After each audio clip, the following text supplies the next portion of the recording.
గత అందరికీ ఈ కార్యక్రమానికి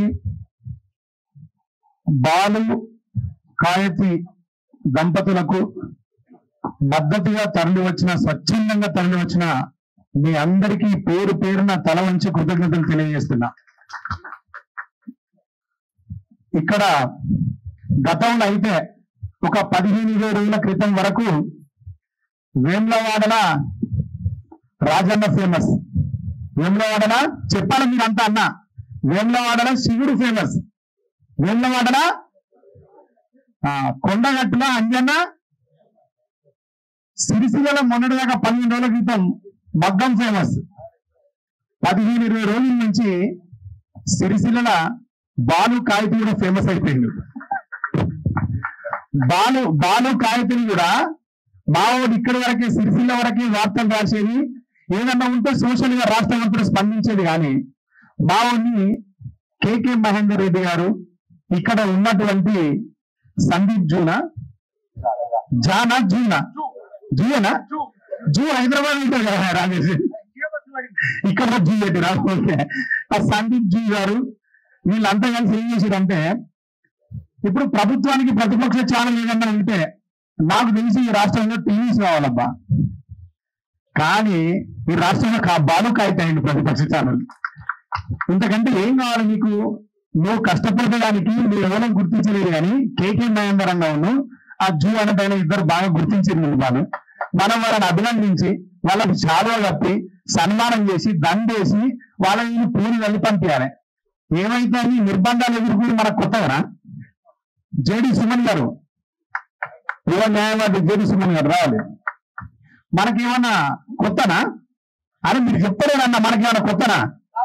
14 సంవత్సరాలు నిర్విరామంగా తెలంగాణ కోసం రోడ్డు మీద నిలబడి యుద్ధం చేసినాం.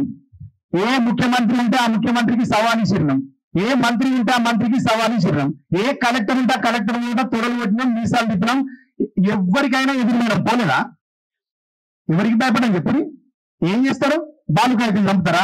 మీకు దమ్ముంటే రాలే, మీకు దమ్ము ధైర్యం ఉంటే బాలు కాయతీని ఒక్కరిని పెట్టిపోతాం రాని. ఇప్పటిదాకా ఒక్కడే పోరాడిండు, ఒక్కడే ఉన్నాడు. మేమే బాలు కాయతీని, రంజన్న రాజేష్ గారు, నేను, తమ్ముడు సుమను, మేమే వెనుక నుంచి పగ్గాలు పట్టి గుంజుతాం. బాలు కొంచెం తగ్గు, బాలు కొద్దిగా తగ్గు, కొంచెం తగ్గిండు అని చెప్తాను. ఏందా మీకేమన్నా దిమాకున్నదా? వేములవాడల రాజన్న ఉంటాడు, వేములవాడల రాజేశ్వరి ఫోటో పెట్టుకోకుండా ఏ దుకాణం అని ఉన్నదా? ఉంటుందా? ఎన్ని దుకాణాలకు వేములవాడ రాజేశ్వరి లింగం ఫోటో ఉంటుంది? మరి దిమాకున్నాగా మీరు అక్కడ కూడా వీకేది. అక్కడ కూడా మీరు వేములవాడ రాజన్న ఫోటో పెట్టుకొని దుకాణాలకు ఫ్లెక్సీలు పెట్టుకున్న వల్ల దుకాణాన్ని ఎత్తిపారేది, కూడగొట్టి క్రేన్లు పట్టి ఎత్తులు మీకు దమ్ముంటే. ఇక్కడ కేటీఆర్ గారి ఫోటోతోని అభిమానంతో ఒక చిన్న వ్యాపారి, చిన్న తేనీరు అమ్ముకునే వ్యాపారి అభిమాన నాయకుని ఫోటో పెట్టుకుంటే మీరు దాన్ని తీసేయడం ధర్మం కాదు అని రాస్తే మీరు కక్ష పెడతారా? ఇక్కడే ఈ ధర్మం మీకు ఇదే నేర్పిందా? ఏం నేర్పింది మీకు చట్టం? ఏం నేర్పింది? ఎక్కడ నేర్చుకున్నారు మీరు న్యాయం? ఎక్కడ చదువుకున్నారు మీరు? ఈ రోజు మీరు అనుభవిస్తున్న కలెక్టర్ గారు మీరు అనుభవిస్తున్న జీవితం ఏదైతే ఉందో ఇలాంటి సామాన్యుల నుండి పన్నులు సేకరించేందుకు జీతం ఇస్తామని ఇప్పటికి కూడా మేము బాగా గుర్తుపెట్టుకో. నువ్వు తింటున్న తిండి మీద బాలు కాయతి లాంటి కోట్ల మంది శ్రమ ఉంది, కోట్ల మంది కష్టార్జితం ఉంది. సామాన్యుల పట్ల ప్రవర్తిస్తున్నప్పుడు చాలా జాగ్రత్తగా మర్యాద పూర్వకంగా ప్రవర్తించాలి. ఇక్కడ మీకు బాలు కాయతి ఒక్కడే కనబడతాను కావచ్చు, కానీ రాష్ట్రం అంతటా ఉంది బాలు కాయతుల శక్తి. మేం దాన్ని తగ్గించుకుంటూ వస్తున్నాం. బాలు నువ్వు తగ్గి నీ పని చేసుకో. నిన్ను వాళ్ళు ఇంకో రకంగా చూస్తారు కాబట్టి నిన్ను అట్లా ఇబ్బంది పెడతారు. నువ్వు చైతన్యవంతమైన వార్తలు రాస్తావు, దట్టు మళ్ళీ దళితుడి కాబట్టి నీ లోపల చైతన్యం ఎక్కువ ఉంటుంది, నీ మాటల లోపల తిరుగుబాటుతనం ఎక్కువ ఉంటుంది. ఎక్కడ అన్యాయం కనబడ్డా నువ్వు తట్టుకోలేవు. కొంచెం తగ్గించుకోని నేను చెప్తున్నాను కాబట్టి ఇంకా తగ్గుతున్నాడు. ఏంటంటే మీ ఇంటికి ఈ ఎడమ వైపున ఉన్న ఇంటికి లేదు చట్టం, కుడి వైపున ఉన్న ఇంటికి లేదు చట్టం. ఈ 163 కాదు కదబ్బా, ఈ ఫ్లాట్ నంబర్ 63, ఇది సర్వే నంబర్ 63లో 73లో ఉంటుంది. ఇక్కడ ఈ సర్వే నంబర్ లో ఏ ఇంటికి లేని ప్రాబ్లం ఒక వార్తలు రాసే బాలు కాయతి ఇంటికే వస్తుందా? చెప్పాలా మీరన్నా? ఒక బాలు ఇంటికే వస్తుందా? ఏ ఇంటికి రాదా? ఎదురింటికి లేదు, ఒక్క ఈయన ఇంటికినా? అంటే ఒకడు చిన్న జాతి నుంచి ఒకడు స్థిరపడద్దా? ఒకడు బలపడద్దా? అణచివేయబడ్డవాడు, తరతరాలుగా తొక్కివేయబడ్డ వాళ్ళ కుటుంబాల నుంచి ఎవడు పైకి రావద్దా? ఇవ్వడానికి చెప్పింది. నీకు దమ్ముంటే బాలు కాగితతో పోరాడండి. ఆయన భార్య మీదకి ఎందుకు వస్తారుగా మీరు? ఇవ్వడా మీరు చేయడానికి? ఆమె గురించి ఎందుకు మాట్లాడుతున్నాం అంటే, మీరు కొట్లాడే దమ్ముంటే మొగోళ్ళు మీసాలు తిప్పుకొని కొట్లాడండి. రాజకీయం తీసే దమ్ముంటే తొడగొట్టి గీత గీసి కొట్లాడండి మీరు మొగోళ్ళు అయితే. బాలు కొడుకున్న వైకల్యం గురించి ఎట్లా మాట్లాడతారా మీరు? దిమాకున్నాదిరా మీకేమన్నా? మీకు ఫైట్ చేసే లక్షణం ఉంటే, పోరాడే మొగతనం ఉంటే బాలుతో మీరు సిద్ధాంతపరంగా ఎంతైనా యుద్ధం చేయండి. ఇంతకెందుకు వస్తారుగా మీరు? మీ ఇళ్ళ మేము అందరు పెద్ద సొక్కం కోసలా? మీరంతా సక్కగా ఉన్నారా? రామబాణం ఇచ్చినట్టు ఎవరికి లేవా? మీరు పొక్కలు లేవా? ఎతికితే బిడ్డ మిమ్మల్ని ఎవరు ఇళ్ళ మంచాల వడుకొని వస్తలే. మర్యాద పూర్వకంగా స్వేచ్ఛను బతకనియండి, స్వేచ్ఛగా బతికేవాడిని బతకనియండి, మంచిని రాస్తున్నామని రాయనియండి. లేదా 9.5 సంవత్సరాలు కేసీఆర్ అంటేనే ఈ రాష్ట్రాన్ని పరిపాలించిండు. ఎవరి మీద పెట్టిందా చట్టం? ఎవరి మీద పెట్టింది ఈ 163 అనే చట్టం? అయినా ఎంత విధ్వంసం చేశారు? ఎన్ని రకాలుగా మాట్లాడగలిగిందా? వాళ్ళు మౌనం వహించలేదా? మన కళ్ళ మీద పరిపాలన జరగలేదా? ఎందుకు ఇంత కక్ష కట్టాలి? నిజాన్ని మాట్లాడుతుంది. అక్షరానికి ఉన్న హక్కే నిజాన్ని మాట్లాడటం, జర్నలిస్టుకున్న హక్కే నిజాన్ని మాట్లాడటం. నిజాన్ని మాట్లాడే బాధ లాంటి వాళ్ళు లేకపోతే ఈ సమాజం అంధకారం అయిపోతుంది, చీకటి అయిపోతుంది. మీరు ఇవాళ 5 ఏళ్ళు పరిపాలనలో ఉంటారు. కలెక్టర్ గారు మీరు 50 ఏళ్ళు ఉండొచ్చు అధికారంలో, మీరు చైర్లో 50 ఏళ్ళు కూర్చోవచ్చు. కానీ ఇదే జర్నలిస్టు చివరి నిమిషం, చివరి శ్వాస పోయేంత వరకు ప్రజల కోసం స్పందిస్తూనే ఉంటారు. వారే జర్నలిస్టు. సమాజానికి వారికి ఉన్న సంబంధం అదే. ఎప్పుడో చెప్పినాం, తెలియకపోతే తెలుసుకోండి. జర్నలిస్టుల బాధ్యత ఎట్టుంటుంది సమాజం పట్ల ఎప్పుడో చెప్పినాము. ఏ బంధం లేకున్నా స్పందిస్తూ ఉంటావు, నా వృత్తికి ఏంటి జన్మ హక్కు అంటావు, ప్రమాద స్థలంకు నువ్వు ముందు వస్తావు, నేనెన్నుకున్న వాళ్ళే మీ వెనక వస్తారు. వందనాలు వందనాలు అన్నా విలేకరి, అందరి ముందు సరింపెన్ని వైఖరి. అక్రమాలపై నీ ఆలోచన బిరి, అన్యాయం మెడకు అక్షరం నిజాలే అన్నాని కూపిరి. వందనాలు వందనాలు అన్నా విలేకరి, అందరి ముందు సరింపెన్ని వైఖరి. అడవుల్లో రాని నా పుల్ల కథలు రాస్తావు, అడుగడుగున పేదవాళ్ళ ఎతను రాస్తావు, కూలిన గుడిసేకు నువ్వు వాసమిస్తావు, నివాసం అడిగి ఏలటోళ్ళని లభిస్తావు.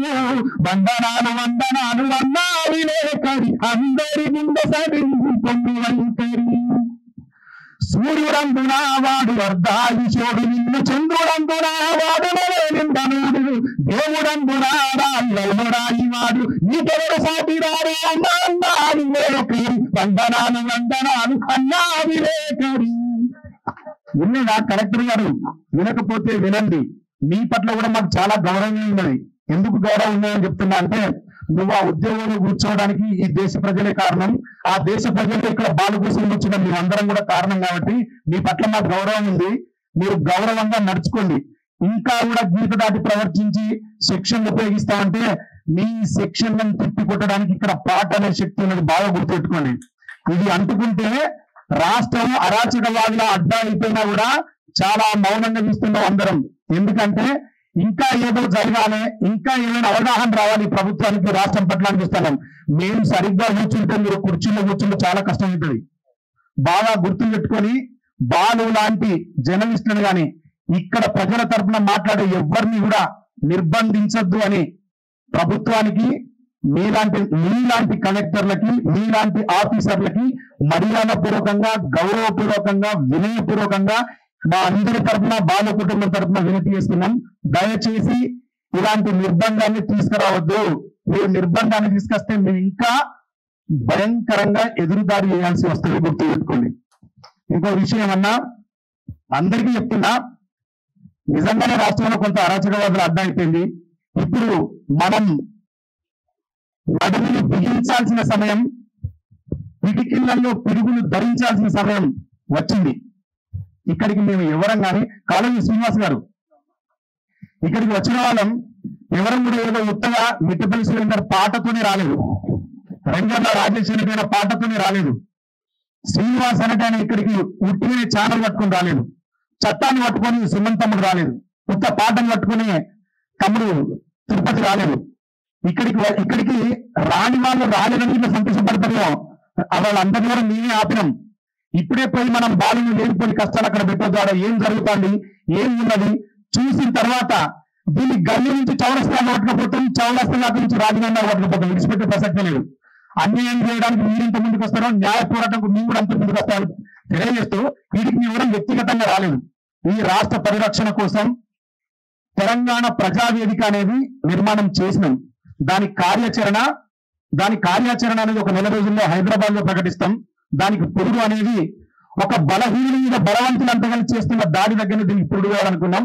ఈ బలహీనుల కోసం ఎప్పుడు ఈ బలహీనుల కోసం తెలంగాణ రాష్ట్రంలో తెలంగాణ ప్రజావేదిక అనేది నిలబడుతుంది. ఇప్పటి నుంచి అది ఎవరితోనైనా కనబడుతుంది. ఒక నెల రోజుల్లో దాని కార్యాచరణ ప్రకటిస్తాం. దీంట్లో అన్ని వర్గాల ప్రజలు, అన్ని ప్రజా సంఘాల వాళ్ళు, అన్ని సంఘాల వాళ్ళు అందరూ ఉంటారు దీంట్లో. ఇది ఏదో నామమాత్రంగా మాకు మేము భుజాలు తరుచుకుందాం ఇక్కడికి రాలేదు. మాకున్న బుద్ధి బలంతో పాటు భుజబలం ఎంతో చూపెడదామని ఇక్కడ దాకా వచ్చినాం.